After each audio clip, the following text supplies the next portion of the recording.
than the 4,000 that needed to be fed in this account. Friends, did you know that there are 126 churches in Person County? That's a lot of churches, isn't it? But if we took the time to ask some serious questions and ask people, how many of you are searching? How many of you are asking the question, is God real? How many of you are wondering what that longing is deep inside your heart that you've tried to fill with all kinds of things? Friends, that's spiritual hunger.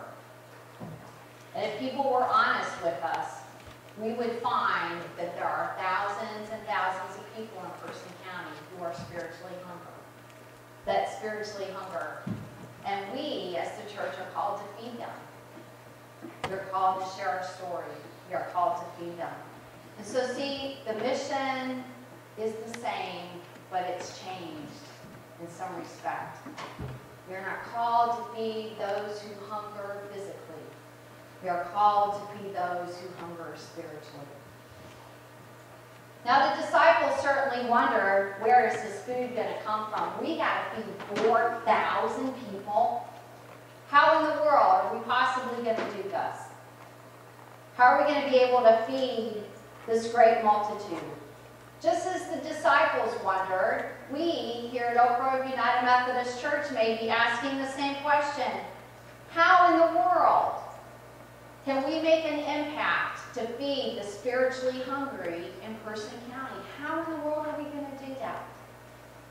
In verse 4, we see the obvious human response.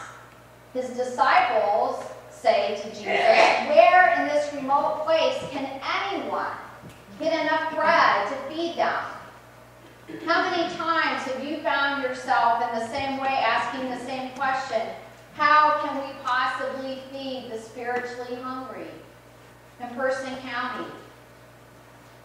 And some of you may have even gone so far as to say this, we're all the way out here on a dead-end road. We aren't even on a main highway.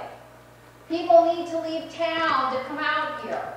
How are we going to feed the multitude with what we have? Now, those aren't the questions that we openly have a discussion about. But I have no doubt that some of you have thought those things. How are we going to do this? What is it going to be that's going to bring them? What is it that we can do to feed the spiritually hungry? Listen to Jesus' response to the disciples as they wonder. Wondering is wondering. It's the same. Whether they were wondering, where are we going to get all the bread? Whether we're wondering, how on earth are we ever going to make an impact in our community, make an amazing impact for Jesus Christ? How is this going to happen? Jesus' response to the disciples was this. How many loaves do you have? That's what he asked, a simple question. How many loaves do you have? That's all. You know, didn't take a rocket scientist. Here is what his response is to us. Listen, friends. Jesus Christ is asking us here at Oak Grove today, how many gifts for ministry do you have? How many gifts for ministry? You see, what doesn't look like much to us is plenty in the hands of the frugal economist, Jesus Christ. Because he doesn't waste anything that has been given to us by the Father. He takes what we have to offer and adds his power and his blessing to it. He multiplies it and thereby provides what is needed to accomplish the mission. But see, we have to come to the place where we're willing to sit down at the feet of Jesus and offer him all that we have. Father, we're willing to offer you our gifts. We're willing to offer you our abilities. We're willing to offer you our buildings. We're willing to offer you our time and our talents. We're willing to offer you, God, whatever it is that you need to fulfill this mission that you're calling us to feed the spiritually hungry in Person County. Friends, it's a humbling of ourselves to His plan and His purpose, both for our church and for our life.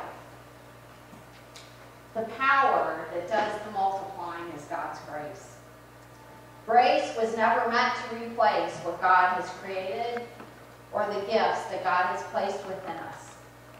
Grace comes to work upon it, to help it, to bless it, to increase it. God never wastes what already exists. He multiplies it. So just as the disciples brought the 7 loaves and a few fish to Jesus, wondering how on earth they were going to feed all those people, we are being called to bring our gifts for ministry to feed the multitude in person county. Something happened when Jesus blessed what the disciples brought.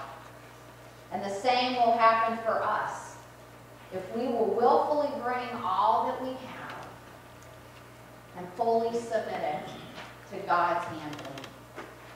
And folks, that isn't just our gifts for ministry. It's our buildings, it's our time, and it's our financial resources. Because in God's economy, He does major things with very little. When we bow and thank God for all that He has given us, He will bathe what we offer up in blessing, and He will fill it with His power to do amazing things. We can serve effectively and feed the multitude in a county that is hungry for Jesus if we are willing to allow God to work with the little that we have to do great things. In the name of the Father, the Son, and the Holy Spirit.